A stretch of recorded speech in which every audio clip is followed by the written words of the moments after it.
श्री स्वामी समर्थ। पितृपक्ष सुरू आहे। आपल्या पूर्वजांना नतमस्तक होण्याचा तसेच पूर्वजांच्या प्रती कृतज्ञ होऊन त्यांचा आदरपूर्वक पूजा विधी नैवेद्य हे त्यांना दान स्वरूपात देऊन किंवा त्यांची आठवण काढण्याचा हा सुंदर असा काळ आहे। जसं मागील वर्षीही मी पितृपक्षाच्या व्हिडिओ बनवल्या आहेत, त्या जर आपण बघितल्या तर आपल्या लक्षात येईल त्यातीलही उपाय आपण नक्की करा। त्याचबरोबर आपल्याला बऱ्याच वेळेला आपले जे पूर्वज गेले आहेत तर त्यांच्या तिथी माहीत नसतात आणि आपण काय करतो की चुकीच्या दिवशी श्राद्ध कर्म करतो आणि मग आपल्याला त्याचे फळ हे मिळत नाही। सर्वात आधी आपल्याला पूर्वजांची तिथी ही जाणून घ्यायची आहे, माहिती करून घ्यायची आणि मगच त्या दिवशी आपल्याला श्राद्ध कर्म करायचे। त्या दिवशी शुचिर्भूत पूजा विधी करायचं, गुरुजींना बोलवायचं, पिंडदान तर्पण करायचं, 3, 5, 11 ब्राह्मणांना जीव घालायचं किंवा आपल्या परिस्थितीप्रमाणे आपण त्या दिवशी अन्नदान करायचं आहे। त्याचबरोबर अग्नीला आणि कागबली म्हणजे कावळ्याला आपण त्या दिवशी नैवेद्य द्यायचा आहे, गाईला नैवेद्य द्यायचा आहे आणि गरजूंना त्या दिवशी दान करायचं आहे। जे आपल्या आजूबाजूचे किंवा इतर लोक असतील त्यांनाही आपल्याला या दिवशी जेवायला बोलवून जर अन्नदान करता आलं तर आपण नक्की अन्नदान करायचे आहे।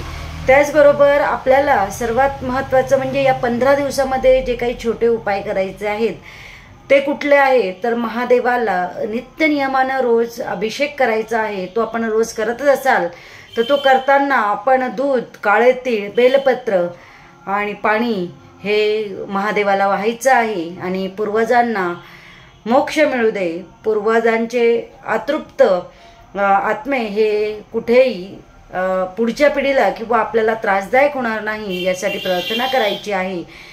तसेच या दिवशी ज्या दिवशी आपली पूर्वजांची तीद असेल त्या दिवशी आपण आपल्या वजना इतकं जर सप्तधान्य दान करता आलं तर दान करा, गरजूला द्या किंवा कुठलंही धान्य हे आपल्या वजना इतकं हे दान करायचं आहे। या 15 दिवसात तिळाचं दान हे तुम्ही नक्की करा। 1.25 पावशर 1.25 किलो अशा 1.25च्या प्रमाणात आपण हे तिळाचं दान करा।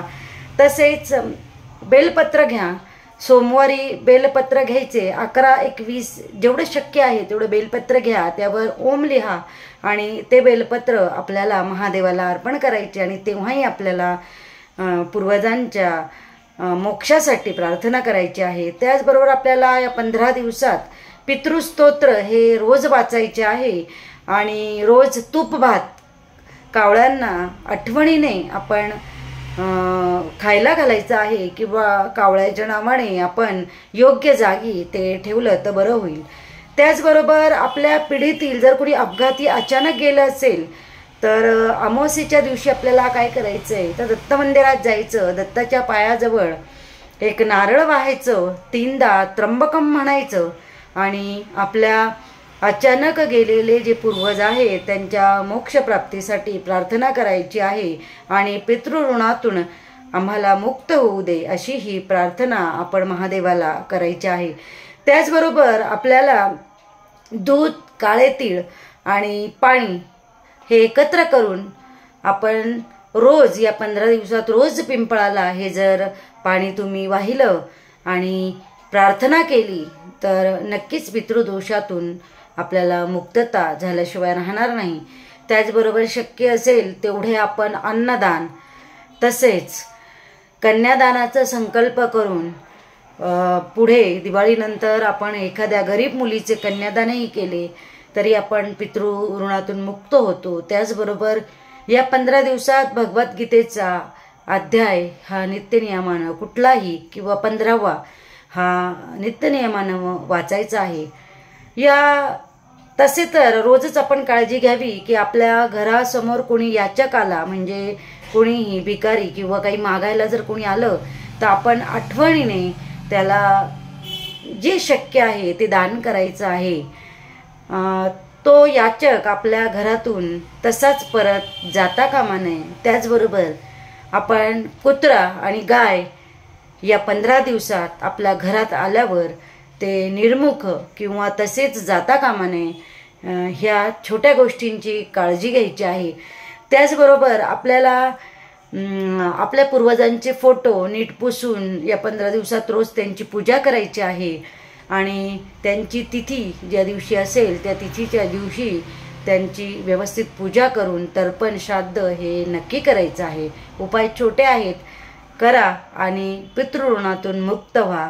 डॉक्टर नेहा जोशी, दत्त अनघा वास्तू रिसर्च.